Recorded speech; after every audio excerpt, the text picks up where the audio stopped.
You're listening to the Who is Christine Anyway podcast season 2. Today's special guest is Jake Trowbridge of Balaguer Guitars. Enjoy. Jake Trowbridge from Balaguer. That's me. Director of Ops, which is your fancy title. What would you That give is my yourself? fancy title. What would you give yourself as a title if you had a chance? Oh man.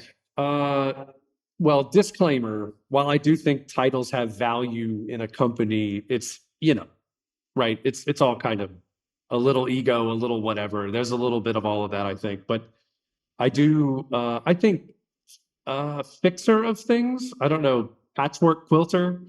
I think that's maybe that would be my thing metaphorically, because I do think patchwork filter. That's cute. Thank you. I am to please. Joe Balaguer does such an awesome job with the big brain stuff that my job is basically just to put out the fires and keep everything running every day. You're accurate though about the ego thing, and everyone's gonna be like, "Wow, her tone is so soft right now," because everyone's gonna be like, she's gonna say the thing, and the thing is like it's all ego. Sure. It really is. Yeah. And I'm gonna go down that rabbit hole because at one point I had another company, and they're like, "What's your title?" I'm like, "Supreme Commander." And I'm like, "Put it in the article." And they're like, "I want them to know."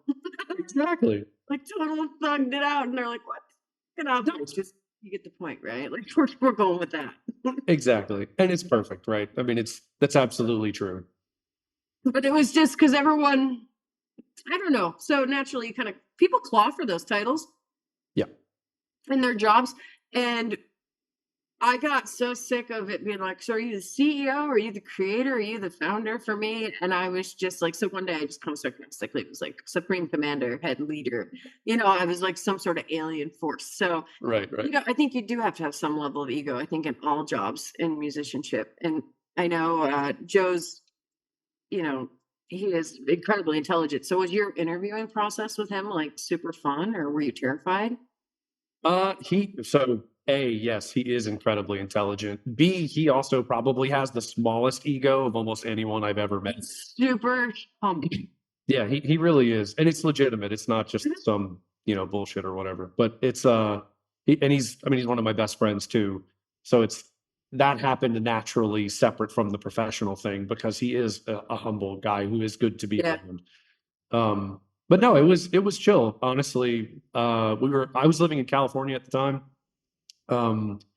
And I had started playing Balaguer as a player before I was affiliated with the company in any way. I was playing the guitars, and they were coming to NAMM. I was living in San Diego. NAMM is in Anaheim, right next to LA.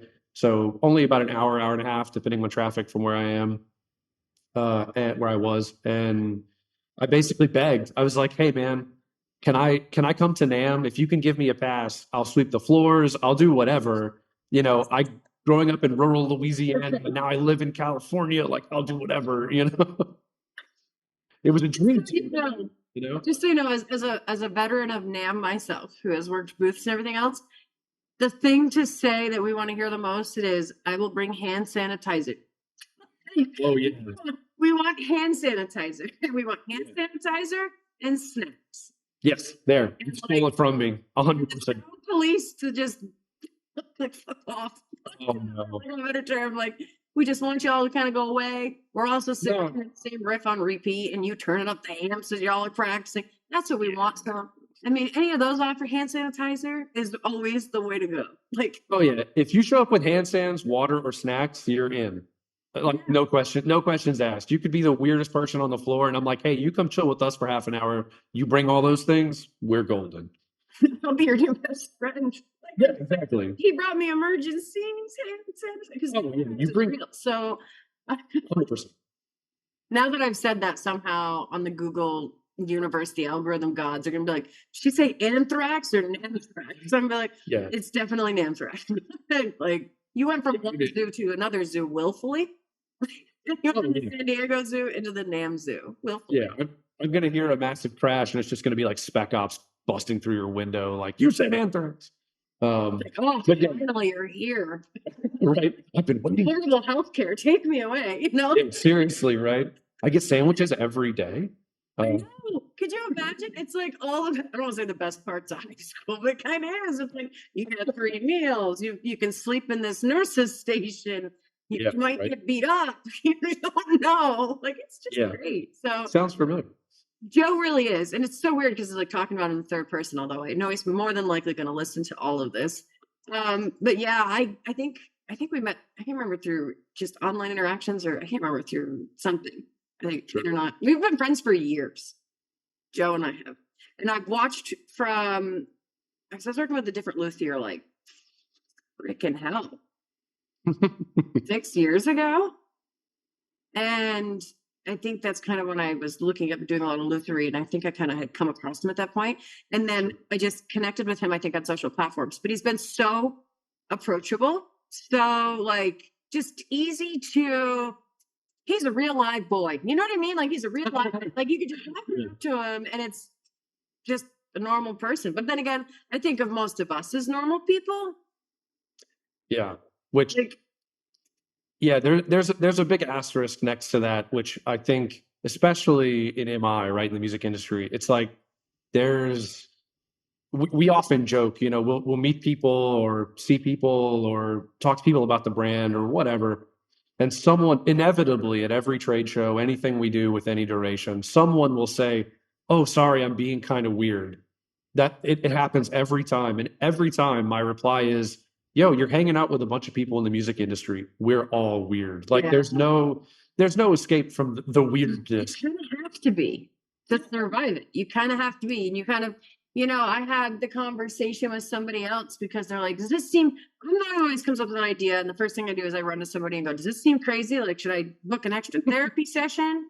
Sure. Or does this work out in the end? Like, should I be concerned?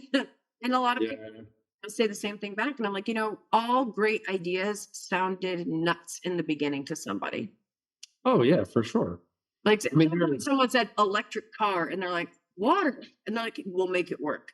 yeah, Or but same thing, like probably a lot of different components of guitars too, obviously sounded insane. Well, you can't make something that does that, or oh, that's just a pipe dream. And they do come to fruition. Yeah. So it's what's weird for one is not weird for another. And especially like in marketing, weird is good. yeah, anything that stands out, I think there's in a marketing specific context, if you can Mhm. cut through the noise, that's like more than half the battle, because then at that point people are then paying attention. And I think, and this is credit to Joe because he was doing it long before I was around, but some of the not only the designs that he, designed intentionally, some of the facets of his Yeah. designs that he included intentionally in what he did, but also some of the stuff that we started incorporating over time. I think of like the Evertune bridge. I'm getting super specific, but like the Evertune bridge was something that when it was released, even I, which was, whatever, 15 years ago now, at that moment, I was like, this is the dumbest thing I've ever seen. There's no way this will make it. No one will ever care about this. And now I have one on one of my personal guitars. We install them all the time. They're absolutely amazing. And we have a killer relationship with them. They're awesome people who are super creative. And they did exactly that. Their product was weird enough to be loved and hated when it first came out. And then as people had more experience with it, it became something that, people love to rip on because they're like, oh, it's this, just give me the old school guitar and it'll, and it's like, there's a place for that, but it also doesn't mean you have to crap on anything else. And the Evertune rips.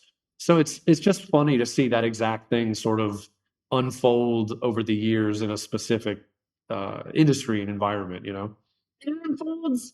It actually kind of really transcends, and like when you talk about MI, the music industry, music itself too. You sit down with some musicians from time to time, and they go, our new album's coming out, and we think about sound. This sounds different. There has to be an evolution. Imagine at some point they went into a studio and someone said, "Well, that's weird. That's crazy. That's never going to work," and then it blows up, and you're like, "Ha," and it goes back down to the consistent movement. And it's not everything is weird to somebody always. Like even my most normal componentry of myself is weird to somebody. Sure.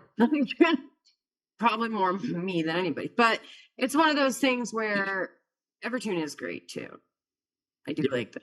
I have a few of my personal favorites. Do you just sit at your desk from time to time and ever just, Joe, you're not listening to this. Do you ever just kind of like spec out guitars for funsies? Oh, 100%. Yeah, it's funny. So just last week we were in the UK for our first trade show in the UK, which was amazing. Everybody was amazing. The whole thing was amazing. It's equally as exhausting as it is amazing, but in the best possible way. And Yeah. anytime we do trade shows like that, whether it's NAMM, which we've done every year for 10 years now, or something like Guitar Summit in Germany or the Guitar Show in the UK, it's always cool for people. People always come up and they're like, "Oh yeah, I've been building guitars for years. Check out my folder on my phone that I have all these saved mockups in." And they're like, "Oh, that's a perfect example of a place where someone would be like, oh, but you probably think I'm weird. Like, this is weird, right?" And I'm like, "No, I literally have a folder on my desktop, and it'll be like my lunch break, or sometimes not even. And you just have an idea, and it's oh well, this my spec combined in this way. And then if you don't, at least for me, if I don't get it off my mind, I'm thinking about it all day. So I'll just build it, name it, drop it in a folder. And then every couple of years when I think of, hey, I want to do something for myself, I go in there and I look and I find the things that I like. And yeah, it's addictive, 100%, not intentionally in a negative way, but sort of intentionally in a positive way. It's I'm like I'll creep on there and I'm like, I should really write an article. What's happening on this website? Checking out guitars. And I really, I'm like, maybe it's just me, because I'm thinking it's like trying to go between sweaters. I'm like, does this sweater look good? And it's like, well, I don't know. And I'm like, I'll just both, and then you just kind of take them both and end up kind of getting them together. So yeah, it's exactly like that. I think that's probably one of the most fun things on that website to do. I mean, there's a few, but I love 100%. sitting there and I love going, ooh, look at the way this looks. Ooh, and I think, we kind of all are weird, because I have the folder too. And I'm like, if somebody was like, you probably think I'm weird with folder, I'm just gonna like crack open my phone and be like, it's just showing like Exactly. we're gonna talk pick companies. Do you open the general folder and you got subfolders? We're going into caps, we're going into whatever's in there. We're going into bands and we break that by genre and then the musician, so Absolutely. that would almost be one of those trigger sentences that if someone said to me at a trade show, they would be stuck and they would need to be rescued. Like, Christine, please let them go with hand sanitizer. Yeah, right. Oh, I gotta get some. I'll talk to you later. But the was awesome, and you liked it. So I know you obviously liked it. You said you did. Did you guys do any sightseeing too? We did. We snuck in a day and some change on each side of the show. So we spent before the show, we actually got to go up to Milton Keynes and we got to hang out with all the guys at Marshall. So we got to tour the factory, tour the studio, play a bunch of amps. Yeah, I mean, it was like, It's dream. Yeah, childhood dream stuff, right? I mean, we're in there and it was wild because there was a parallel there that I wasn't expecting to find, which was, we're Balaguer, right? People could look at this screen, that my background, see these amps, see guitars, see us do the live streams, see us all around the world, like traveling these trade shows. And it's like, oh, they must have 500 employees and have an entire factory and all this stuff. And it's like, yeah, we're 6 dudes.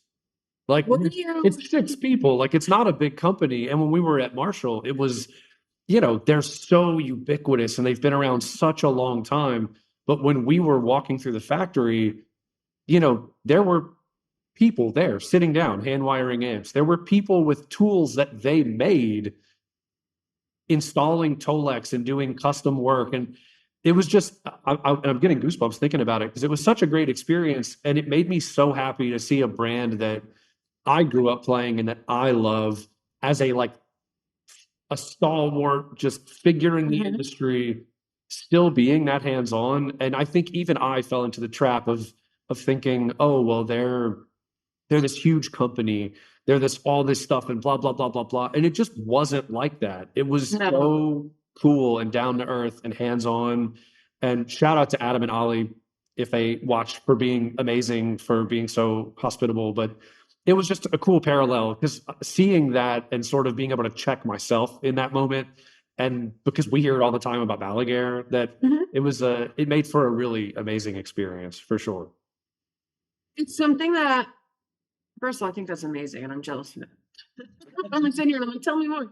But at the same time, I think that's probably one of the biggest misconceptions for brands out there as a whole, is that you have to sacrifice your artistic vision for processing something quicker. You know what I mean? Like for coming out with more. They're like, well, we don't have 100 employees to come out with 100 amps. And I'm like, think smarter, not harder. You're thinking too hard. Think smarter, and I always love the fact that it's only like, was it 60 you said? Yeah. It's just, it's Joe and I here in the Keep shop. looking over there to your side like you've got a hostage. You know what? It might just be maybe it's a tick or something. I don't notice. It's funny. Sometimes I'll watch back the live streams and I'm like, ooh, I should probably stop doing that. Because I do. I'm just picturing Joe like under the desk, like, don't say that. No. I'm actually, I can, hand on my heart, I'm in the studio area below. But it's you're fine. I just thought that was fun. It's definitely, yeah, Joe's holding big signs like back there and he's like, talk about the cool shit. No, it's I'd be like, please move the camera over there because I need to see that. Like that would be just, well, I would if he was there. Yeah, it is that. And I think I was secretly hoping you had a cat too, so there's maybe that. No. As we talked about before we started shooting, I have 3 dogs, so if we were at my house, it would be a whole different ball game. Yeah, I've got 3 dogs too. I've got my beagles, and then there's the healer, Plenty. So it's I love the idea of, I've seen Balaguer as a whole go from, and the thing is it's like the 5 or 6 of you. Sometimes I think it's anywhere between 4 and 6 usually, but the fact that there's 6 of you is great. Watching how Joe plays chess, not checkers. Sure. You know what I mean? He's not gonna take the low-lying fruit. No. And he's not gonna go for the easy thing. So when you interviewed with him, was he intimidating? I know he's the nicest guy, but directly, were you intimidated? No, it's a fair question. And you're right. Joe's always playing the long game, which is part of what drew me to Balaguer as a company, not just like as a guitar player and being stoked about it, but he really is always playing the long game. And I think there was definitely an intimidation factor because Joe he's so calm.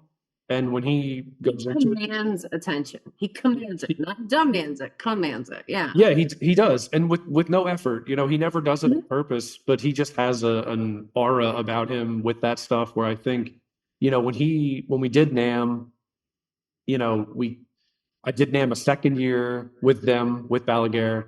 The first year, technically, I wasn't with Balaguer. I was with someone who was sharing a booth with us, but I still did the first year and helped everybody out. The second year, I went back as Balaguer's demo guy. So for all the, videos and content and stuff, I was the guy playing the guitar. Or if someone would come in the booth and wanted to hear stuff, I would play the guitar or the bass. And I think shortly thereafter, that second year, so I'd been playing the guitars for 3 or 4 years at that point.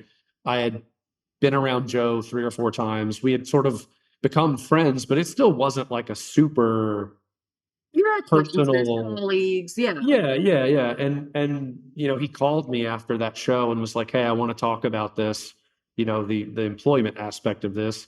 Do you have time for a call? And I'm like, yeah, like I'll do whatever you want, man. Like, yes. And so and I still remember I was working for a company in California, and I like literally pulled over on the side of the road in this back neighborhood in Poway. You said back neighborhood. I was like, you didn't do that on the 405, right? No. I was off the main drag and I pulled off, and there was this real long stretch of road, and I pulled over, and I still remember exactly where it was, and took the video call. And he was, he's so prepared for stuff like that. And I think he knows so well what he expects to give and get out of any situation, that it was very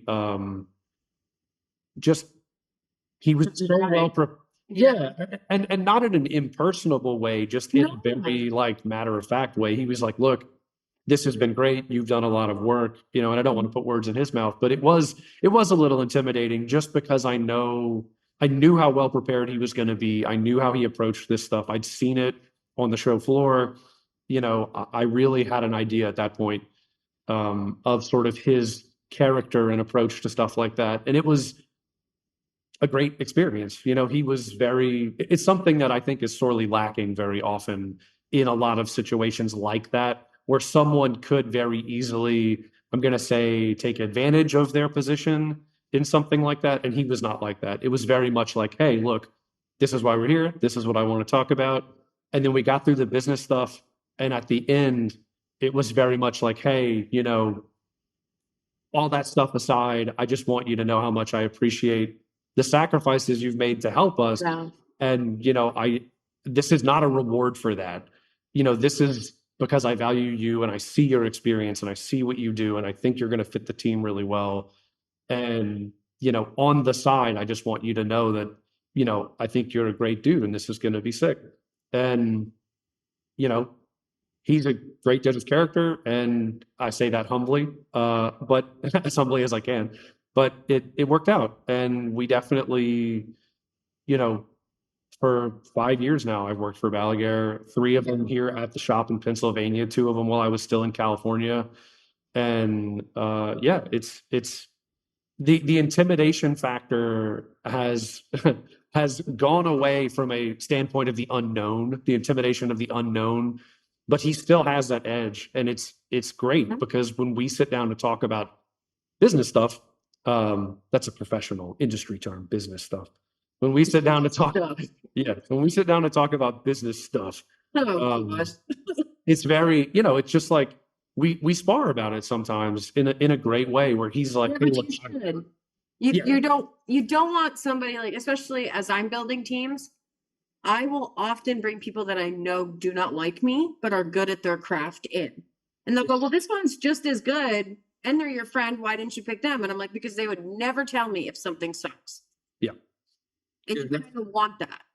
Yeah, 100%. I mean, it's the marker of, in my opinion, healthy, I'm going to say healthy leadership is just having people who can agree to disagree, but they're only better because they're sort of they have conflicting opinions or conflicting ideas.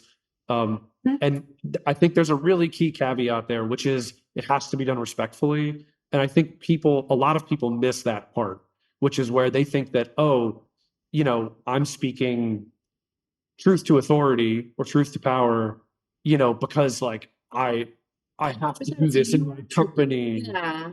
Yeah. And it's like, you know, there's also the line of, with Joe and I being friends and colleagues, like I respect him as my boss. That's a line I will never cross. You know, he is the man. His name is on the headstock. The way you keep talking, he's gonna think that before I hit that record button, that like, it's like, you know. Yeah. Well, and it's the truth. It just is. That's how he is. And yeah, and I think having the experience of that and being able to know, like, hey, look, we can push this to a certain point, but we're always going to end up, whether it's him making an executive decision or him coming around and saying, hey, you know what, when you said this, you were right. Or me conceding and saying like, hey, look, you know what, I had 5 minutes to get up this. Be teachable. As a whole. Like, it doesn't matter what role you're in, doesn't matter what your titles are, you need to remain teachable. Yeah, exactly. You know, that's like my daughter my oldest turned 18 last week. Congratulations. I remember when I knew everything. Yeah, 100%. Tell me what it's like. You know. Right. Can you teach me, please? Yeah, like I'm still trying to. I thought I knew everything, but I don't. So she, that's been the ongoing theme of like, no, you have to remain teachable. Like, even if you don't like the person, no matter what, you have to go into something with an open mind and an open heart. And it's the same way, like, I start my kids off when they're young with that. I'm like, you don't know what these children, meaning their classmates or their friends, are going home to. You don't know. And I don't know. Like, I can walk into a venue and I have no idea what any of those musicians are going home to, or the techs, or, you know, security guys, or any of my staff. So not that you need to remain sensitive, blah, blah, blah, but it's one of those things where understanding that they're human too is going to get you further than just kind of demanding that the world just do your thing type situation. And I love Joe. I think Joe's great. I've loved watching the rant grow. I think he's got a hilarious sense of humor. I think he's just a real great guy. He is. You being the demo guy in the booth. Mm-hmm. Top 5 songs that when someone said, play this for me, you told them no. Oh no. No. It's gonna be the classics, right? All the songs that you learn when you're learning to play the guitar, but like if you play them, you're either making a joke or acknowledging that you kind of don't get it. Not Guitar Center songs. Anything but the Guitar Center songs. Yeah. So, Stairway to Heaven. Yeah, exactly. So it is the same. It is the cliches, right? It's the Stairway, Sweet Child of Mine, Smoke on the Water. It's that stuff. And usually how I would approach that is if someone was like, hey, I'm learning, or hey, can you play, like, I want to hear you play this song, or hey, I want to hear some Deep Purple or whatever. It's like, I'd rather play Highway Star, or maybe I'm a Leo, or I try and dig for something that's like just a little deeper, but maybe not so deep that they're like, oh, this guy's just wanking. Like I don't want that to be the thing either. So it's sort of a balance. Like, I mean, I cut my teeth on that music. So when people want to hear classic rock stuff, it's like, okay, yeah, I can play 1,000 Zeppelin tunes, sure, but I'm not going to play Stairway. I might play Whole Lotta Love, or I know a bunch of Deep Purple. I'm not going to play Smoke on the Water. I'm going to play Highway Star or whatever. So GNR, I'm not going to play Sweet Child of Mine. I'm going to play like the riff from Appetite, from Welcome to the Jungle, which is another super popular song, but like no one ever plays that riff for some reason. It's weird. And I think it's one of those funny things or like Van Halen's a great one. People love to sit down and pull out a Van Halen riff, and I'm like, I'm stoked that you love Van Halen, but there's a feel to it. It's the same thing with the Slash stuff with GNR. Like, there's a great interview with Slash where he's like, yeah, I think a lot of people missed Eddie's rhythm playing more than his lead work. And I think that's the stuff that catches people's ear. So I try to focus on that stuff that's very rhythmic, stuff that like you immediately recognize. It's not like showy, but it's just cool. Like, it gets you hooked on the stuff, I bet if you went into the Anaheim Center when there's nobody there during NAMM, it'd be like a ghost story. Like if you go in and it's like, if you listen quietly, you can hear Stairway to Heaven or Guns N' Roses echoing, and you're just kind of, it's the PTSD from all of it. But it's just the ghost of Sound Police Pass. They 100%. They go through by you and they tell you to turn it down with all those decibel meters. Oh, I know. It's something we're super lucky for, or I don't want to say it's not complete luck, because it was definitely something we've done intentionally, but there is certainly a fortune component of a lot of our artists being sort of like just off the beaten path enough where they're popular, but when they play stuff, it's catchy, it's cool, it doesn't sound like every other riff you've ever heard. So or they were genre defining people who, even if what they play sounds familiar, it's because they invented it. And like, that's cool. Or we're part of the super early scene and invented it with other people. So it's cool to hear that. And at NAMM, having performances, having artists come by and they riff, and I'm like, I'm lucky that I don't have to hear, Stairway to Heaven 1,000 times a day in my booth, That's one of those things too that I really like about NAMM is the mixture of people, for one, obviously, you have, and so many people. Sure. But also so many people. I don't even know what inflection to use. Like, so many people. I'm like, so many people.